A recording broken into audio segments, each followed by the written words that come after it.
So, woohoo, you better pay us.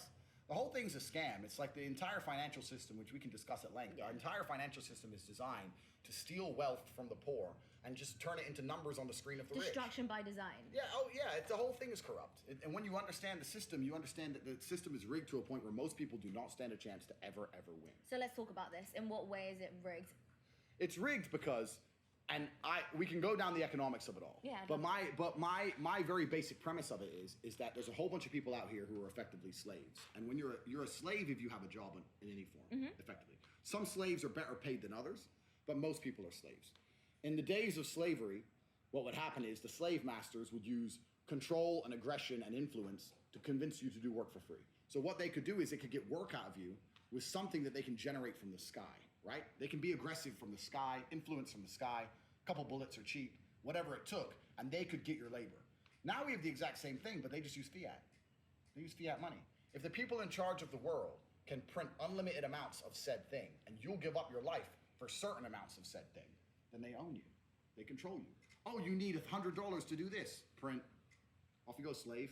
It doesn't matter. It's not real. So who cares? So the entire world's a slavery system to some degree. Maybe you can make enough of those dollars and buy your freedom, as I have, right? But in general, it's a slave system. And anyone who's out here who still believes, because it seems to be there are some people who still believe in like saving up and save my money, and if I'm really diligent and I get a mortgage and in 28 years I might own the property. Man, it's a trap. All of it is a trap. Have you ever met a rich person, asked them how they got rich, and they said saving? No. No. This is the biggest. Sleeping floors. I worked so hard. I sleep so many floors. And I saved it. And I didn't have that morning coffee, you know? Complete lie. And everything they teach you about financial literacy is a lie. Everything they teach you about wealth creation is a lie. Everything they teach you about what you're supposed to do with your money and how you're supposed to think is a lie. They get your ass in debt at the very, very beginning. So how did you realize all this? How did you realize all this? God has his favorites. No, how did you realize all God this? has his favorites. God can instill potential into an individual, but doesn't mean that the individual is going to fulfill that potential. Something in the environment has to happen. I operate with divine purpose. Absolutely not. So how did you realize all this? I've always my entire life. So my father was a chess grandmaster. I was a chess player. So at the age of 5, I was Indiana State chess champion. And when I was 8, I was on my way to becoming a FEDE master. So I was one of those child chess geniuses.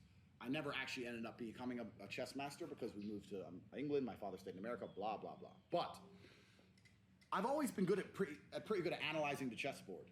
And even from a very, very young age, I just understood, and I don't know exactly where I got it from. I understood the world is a scam, all of it. I was walking to school one day, walking to college, sixth form, with my 4 friends, and a Ferrari went past. And I was like, bro, how do we get one of them? He's like, oh, don't know. I said, what do you mean don't know? Doesn't it bother you? He has 400 grand for a car.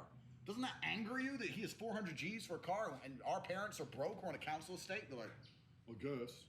That's the average man. Like the average man has no fire inside of him. I'm 16. I couldn't sleep for 3 days because I saw a Rari. I was like, I want a Rari.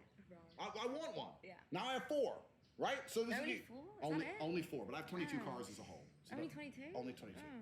Sorry. I'm sorry. You'll want that every year you'll I hope you meet a rich man one day later. But this is the exact point, right? So I always had the fire inside of me. And what happened is, growing up in Luton especially, all the Asian boys who were driving these fast cars, when you go to a petrol station at 3 in the morning and a Lambo and a Rari pull up, you know they're done dealing drugs. Yeah. Like, you don't look at them and go, he worked hard in school. No he way. Got that A. No, exactly. So I always had an intrinsic understanding that the only way to truly get rich is to break the system in some degree. So when I was going to school and the school was trying to purport the system, they're trying to convince me that the system is the best way to have a successful life, I was sitting there going, but everyone's living the life I want broke the system. I don't believe in any of this.